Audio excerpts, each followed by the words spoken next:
Hello and welcome to this week's Boulder Breakdown with Impact Route Setting. This week we're going to be looking at a boulder that we went and set with the guys up at Lattice. We went and visited them a few months back at their cool little lock-up facility up north.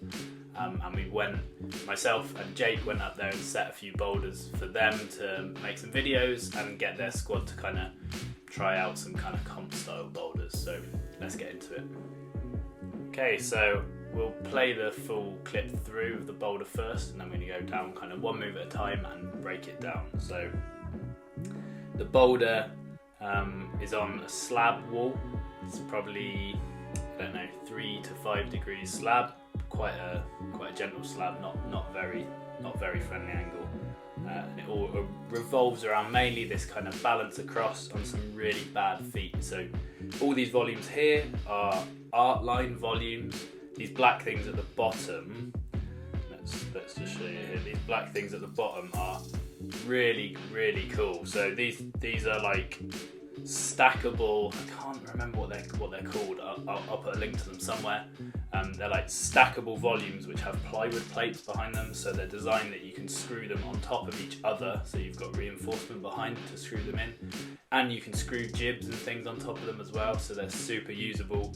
Really shallow angles. In this case we've got a couple stacked at the bottom. Let's have a little look now at kind of this first sequence, and then we'll go through it kind of one part at a time. So first part of this climb was just like a tricky stand up, so really big volume to start with. So this thing that I've got in my hands, the blue one, super positive all the way along it, really easy to hold on to. Obviously it's upside down, so it's got like a much more sloping face on the top.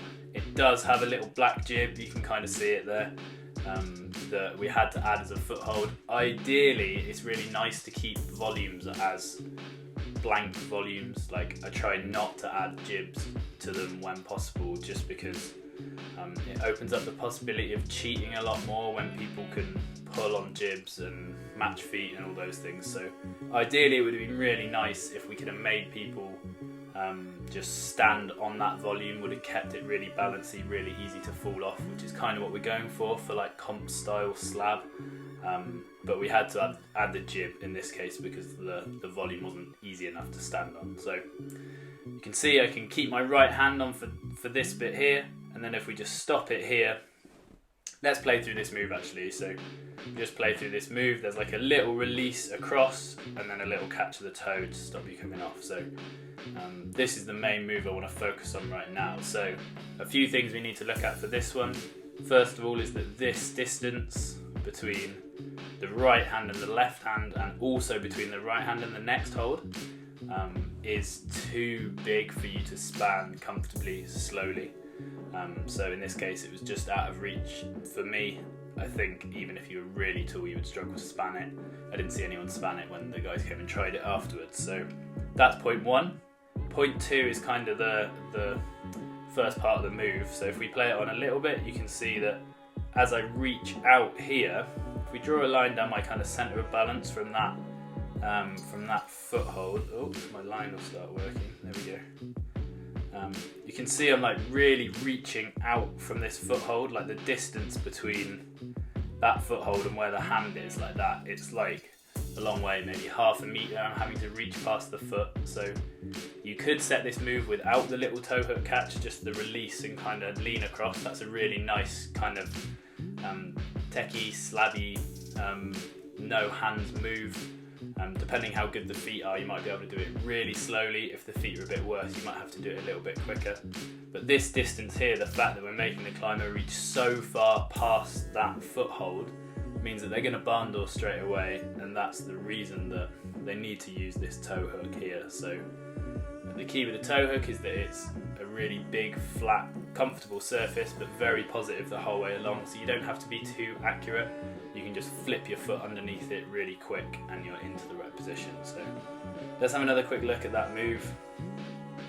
You can see that as I reach out of it, kind of forced to, you can see here actually I'm like falling away from the wall and really barn dooring, forced to flip the foot underneath that volume to stop the swing. Then we had, always with these moves, it's really funny to get to get out of them. Often it's not too bad to set like a forced toe hook catch, but then you're a bit limited in your options to get out of them. So try doing something a little bit different here. And it was a little bit different just because this next hold you're going to was actually closer than where you were. So usually you would jump leftward from this position, or often you might use a left palm, something like that, or you might stamp your right foot out of the toe hook. In this case, try to do something a bit more technical, kind of keep with the theme of like really balancy bad holds. So we added this hold right next to it, but the key being that this hold was substantially worse than the one that you go to for the catch. So if this hold that I've got circled was as good as that lower hold, people are more likely to go to that second one straight away. In this case, this one was really sloping and the bottom one was quite good, so it was much less tempting to go high. You probably could have done it. I think it would have been harder. That point where I like sagged away from the wall, it would have been really hard not to come off because that hold was really bad. In this instance, when you've got the toe in and you can move slowly, you can use that bad hold and it brings climbers out of that stretched position and means that they're not relying on that toe quite so much. So it was a really subtle move actually. This bit was really easy to get settled there, quite easy to get back into this position, and then you can see that I'm just that little bit less stretched out to that toe. So the fact that this distance here is less than this distance that we did that dynamic move to means that I'm not so stretched to the toe and I've got more chance of taking it out slowly, which is what we're kind of going for here.